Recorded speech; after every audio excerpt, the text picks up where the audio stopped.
ಬೆಂಗಳೂರಿನಲ್ಲಿ under pass ಸೇತುವೆಗೆ KSRTC bus ಡಿಕ್ಕಿಯನ್ನ ಹೊಡೆದಿದೆ. KSRTC ಬಸ್ನಲ್ಲಿದ್ದಂತಹ 19 ಮಂದಿ ಪ್ರಯಾಣಿಕರಿಗೆ ಗಾಯವಾಗಿದೆ.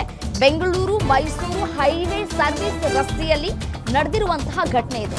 ಮಂಡ್ಯದ ಮದ್ದೂರಿನ ಕೆ ಕೋಡಿಹಳ್ಳಿ ಬಳಿ ಈ ಒಂದು ಘಟನೆ ಜರುಗಿದೆ. ಬೆಂಗಳೂರಿನಿಂದ ವಿರಾಜಪೇಟೆಗೆ ಹೊರಟಿದ್ದಂತಹ ಈ ಒಂದು ಬಸ್ ಕೋಡಿಹಳ್ಳಿ ಅಂಡರ್ ಪಾಸ್ ಬಳಿ ಸ್ಟೇರಿಂಗ್ ಲಾಕ್ ಆಗಿ ಅಪಘಾತ ಸಂಭವಿಸಿದೆ. ಗಾಯಾಳುಗಳು ಮದ್ದೂರು ಸಾರ್ವಜನಿಕ ಆಸ್ಪತ್ರೆಗೆ ದಾಖಲಾಗಿದ್ದಾರೆ. ಸ್ಥಳಕ್ಕೆ ಮದ್ದೂರು ಪೊಲೀಸರು ಭೇಟಿ ಕೊಟ್ಟು ಪರಿಶೀಲನೆಯನ್ನ ನಡೆಸ್ತಾ ಇದ್ದಾರೆ. ಅಪಘಾತದಿಂದ 1 ಕಿಲೋಮೀಟರ್ ಸಂಚಾರ ಅಸ್ತವ್ಯಸ್ತವಾಗಿದೆ. ಅಂದ್ರೆ ಟ್ರಾಫಿಕ್ ಜಾಮ್ ಉಂಟಾಗಿದೆ. ಸದ್ಯ ಬಸ್ ಅನ್ನ ತೆರವುಗೊಳಿಸಿ ಸುಗಮ ಸಂಚಾರಕ್ಕೆ ಅನುವು ಮಾಡಿಕೊಡಲಾಗ್ತಾ ಇದೆ. ನೋಡಿ, ದೃಶ್ಯಾವಳಿಗಳಲ್ಲಿ ಗಮನಿಸ್ತಾ ಇದ್ದೀರಿ. ಸ್ಟೇರಿಂಗ್ ಸಮಸ್ಯೆಯಾಗಿ ಲಾಕ್ ಆಗಿ ಯಾವ ರೀತಿಯಾಗಿ ಬಸ್ ಅಪಘಾತಕ್ಕೀಡಾಗಿದೆ, ಅಪಘಾತದ ತೀವ್ರತೆ ಎಷ್ಟರ ಮಟ್ಟಿಗಿದೆ, ಬಸ್ನ ಮುಂಭಾಗ ಯಾವ ರೀತಿಯಾಗಿ ನಜ್ಜುಗುಜ್ಜಾಗಿದೆ ಅನ್ನೋದನ್ನ ದೃಶ್ಯವನ್ನ ನೋಡಿದ್ರೆ ಗೊತ್ತಾಗುತ್ತೆ.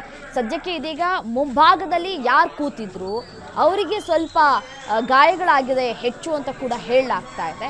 ಮತ್ತೆ ಅದು ಏನು ಒಂದು ಕೆಎಸ್ಆರ್ಟಿಸಿ ಬಸ್ ಡಿಕ್ಕಿ ಹೊಡೆದಿದೆಯಲ್ಲ, ಅದು ಡೋರ್ನ ಬಳಿ ಡಿಕ್ಕಿ ಹೊಡೆದಿರೋದ್ರಿಂದ ಸ್ವಲ್ಪ ಜಾಸ್ತಿ ಏನು ಗಾಯಗಳಾಗಿಲ್ಲ ಅಂತ ಕೂಡ ಹೇಳಲಾಗ್ತಾ ಇದೆ. ಸದ್ಯಕ್ಕೆ ಈ ಯಾರ್ಯಾರಿಗೆ ಗಾಯಗಳಾಗಿತ್ತೋ ಅವರನ್ನು ಆಸ್ಪತ್ರೆಗೆ ದಾಖಲು ಮಾಡಿ ಚಿಕಿತ್ಸೆಯನ್ನು ನೀಡಲಾಗ್ತಾ ಇದೆ.